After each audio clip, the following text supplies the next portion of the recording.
All right, I want to try something new this time on this episode. I want to bring in someone who's a movie expert who has not seen Godzilla. She doesn't really know much about the original Godzilla, so I wanted to bring in someone with fresh eyes to actually review this movie with me. So we'll see a different point of view for this particular Godzilla. How do you feel about it? I mostly liked it. You like the idea of monsters versus monsters? Well, I thought that was real interesting because all I know about Godzilla is that he's a monster and he attacked Tokyo. And so on this one where the monsters are fighting the other monsters, it felt like the story was better. You could connect with Godzilla and you were rooting for Godzilla. So I thought it was really a cool way to see the movie. Actually, I didn't really introduce you, so I'm sorry about that. This is Megan. If you listen to our podcast, which you fucking should listen to our podcast, you'll know that Megan's on it. She guest stars every once in a while, so yeah, this is how she looks. Say hello to the crowd. I said hi. Hello. Waved already. Yeah. Please check out our Man of Steel podcast, and you'll get an idea of the work she's done with us before. Now, I knew the movie is going to be based upon the original film, somewhat. They didn't say it was going to be, in fact, an actual remake of it, but it's going to be similar to it. So I figured it's going to be more of a sequel to it. And I figured that Godzilla would be the main antagonist the whole movie. But it actually surprised me. I knew it was going to be different monsters inside the film, but I figured it was going to be more of him being the main douchebag destroying New York or wherever he's destroying.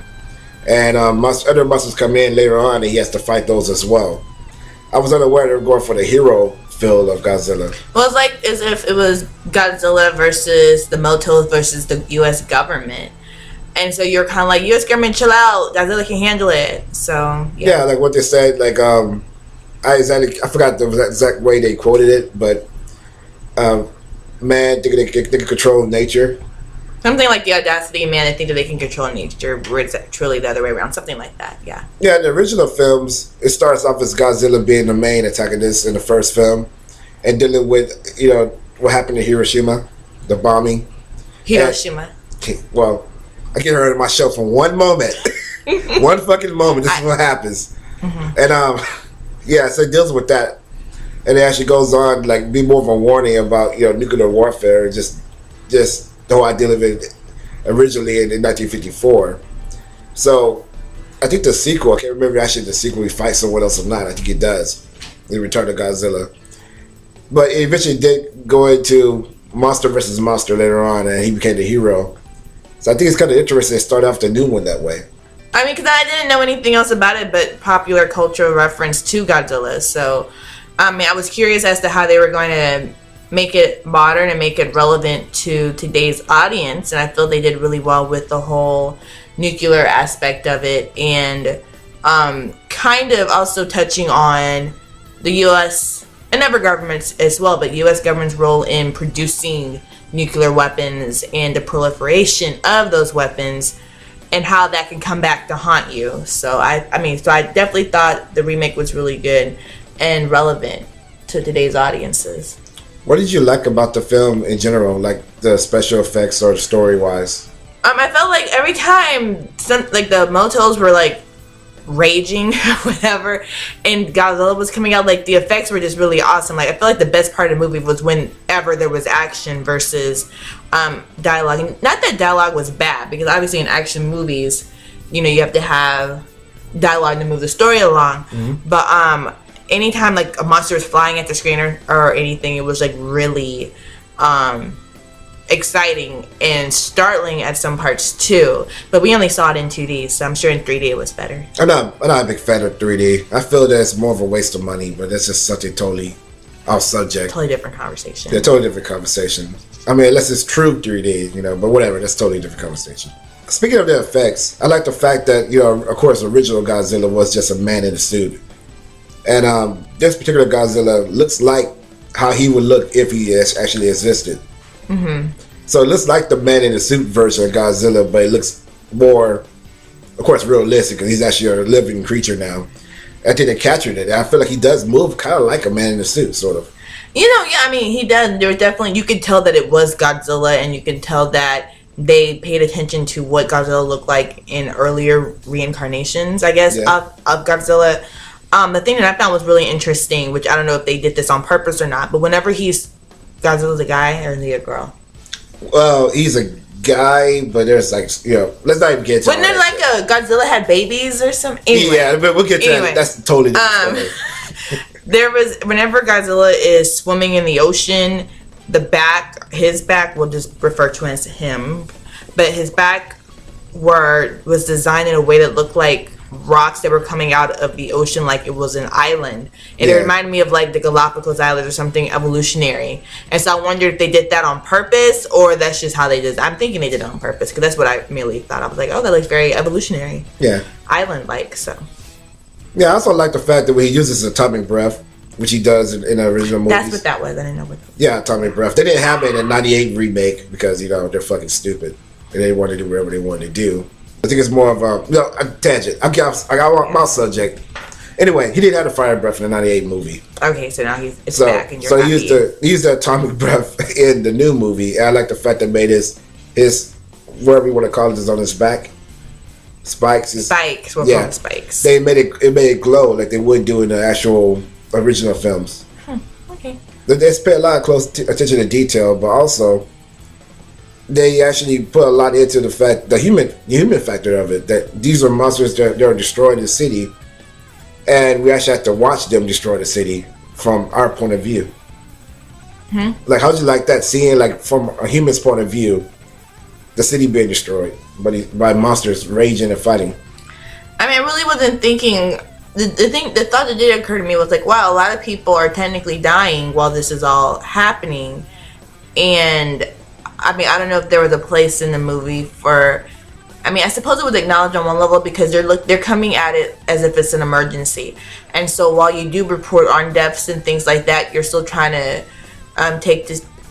You're in the middle of an acute situation where you need to stop whatever's happening. So you're stopping injuries, you're stopping blood flow, you're stopping as much damage as you can, but you're not really telling the story of the human toll of it. So. I mean, at first I was like, wow, people died because they're in that building. They're gone now. Yeah, they're totally under the floor. They're under his little foot thing, whatever that thing was. So I'm like, okay. You ever see people get stepped on and buildings get torn apart on accident? Because, Godzilla's just swinging his tail, hitting whatever, God knows what. And the motos. Yeah. Motos. Okay. And, like, I really enjoyed the fact that it showed, from this point of view, how it's like to be involved in this big, huge war. I mean, the other movies, they show it, but not in this level of detail. Where most of it seems filmed not pan away from, like, just watching these two monsters fight, but from, like, an undershot. If you were there. As if you were there looking up and watching these two gigantic monsters fighting. Well, that just kind of added to the special effects, to the action, because if you were far away, you wouldn't have all the action. And to me, a lot of the movie is the action scene. It was so funny because watching the opening credits, I'm like, oh wow, Bryan Cranston's in this movie. Oh wow, Juliette Binoche. I'm thinking, wow, this is gonna be a really good movie with really good acting. And then I'm like, they're gone within like the 15 minutes. Yeah. Okay. So what movie do we have now? They did a lot of setup, and then they were gone. And also another thing that I really noticed is that first, you don't see a lot of Godzilla. You see a lot of the other monsters first. Which was confusing for me because I'm like, oh, this is Godzilla they're digging up. And it's like, oh no, it's a moto. Yeah. And they find the motos inside a skeleton, or the remains of what seems like it could have been a See, I didn't even have clarity on that. I didn't know what it was. But they didn't mention what it was, but you kind of get the idea that maybe there was a Godzilla before. Or maybe there's another prehistoric monster before, and it ate the moto. See, I didn't know that till today. We saw it yesterday. Or like it fed on its radiation like it was before to keep itself alive. I mean, just a lot of things that don't really explain. Yes, and it leaves you to like kind of figure it out on your own if you want to look into it on your own. But they don't show a lot of Godzilla at the beginning, and when they first start showing him actually going down with the motos, like actually fighting. It seems like every time a fight started, they cut away to something else. Like they were just cock teasing us the whole time. What about that roar? Why you laugh? No, that roar he lets out, right? Like, I don't know, in the movie theater, my balls just dropped. Right? I was like, ah. Or maybe I'm No, okay, so it was exciting at the end whenever he would roar after beating those Motos, because you thought that the Motos got the best of Godzilla. And so, yes, it was like a Godzilla's victory scream. And you're like, yay, Godzilla! Yeah. But my balls didn't drop. Oh, well, I hope not. Or maybe they did. I don't know. All right, so what would you give this movie? Ooh, 3. A 3? 4? If I did 4 stars, 3. Now, this comes from someone who's never seen a Godzilla movie before and didn't really know much about Godzilla, except for what you've learned from pop culture. Mm-hmm. So, I think a 3 or a 4 is pretty accurate for someone who could judge the movie upon what it is. Yeah, based on what I saw yesterday, not on any comparisons, because I can't compare it to anything. Yeah, I wanted to bring somebody else on who has never seen Godzilla to give a fair rating for it, because I would love to give it a lot more than that simply because I love Godzilla. So, this is what the movie is, and this is basically how the movie is. Of course, I would probably give it a 4.5 or 5, but I'm not rating it this time. This is for the movie for what it is. So, you going at 3.5, 4?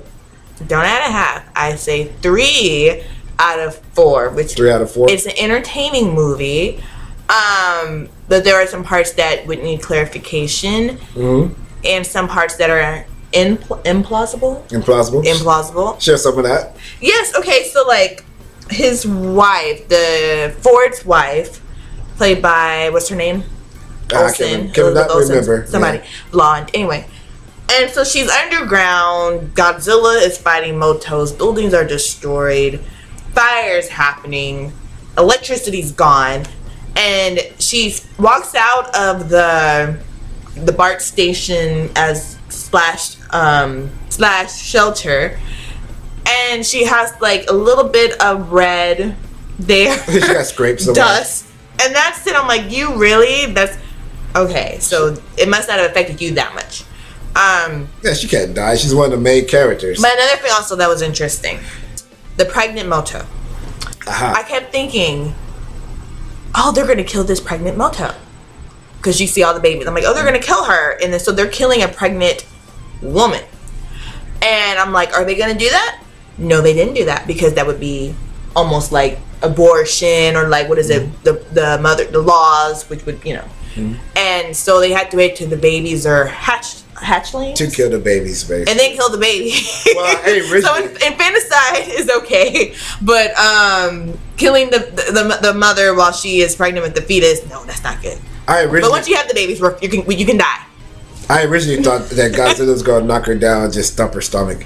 But that would be... Yeah, that was going to happen. That would be... that couldn't happen, I think. I think it's because it's America. I don't think it could happen. I think there's a lot of feminist theory that someone could apply to how the pregnant Moto had to have halfway given birth. I mean, they were outside of her. So I would say, outside of her. But then that could be killed. But if you killed it within her, that kind of supports abortion on so basically level. You can kill babies, you have to kill them after they're already born. You cannot kill them while they're inside. Yeah, so if they're out. Just remember, if you're murdering a baby, make sure the baby has been born first before you murder it. That's acceptable. Yeah, cause that's okay. Anything else is not fine. Mm-mm. So so give birth and then fucking shoot it in the head. Then it's a lot better.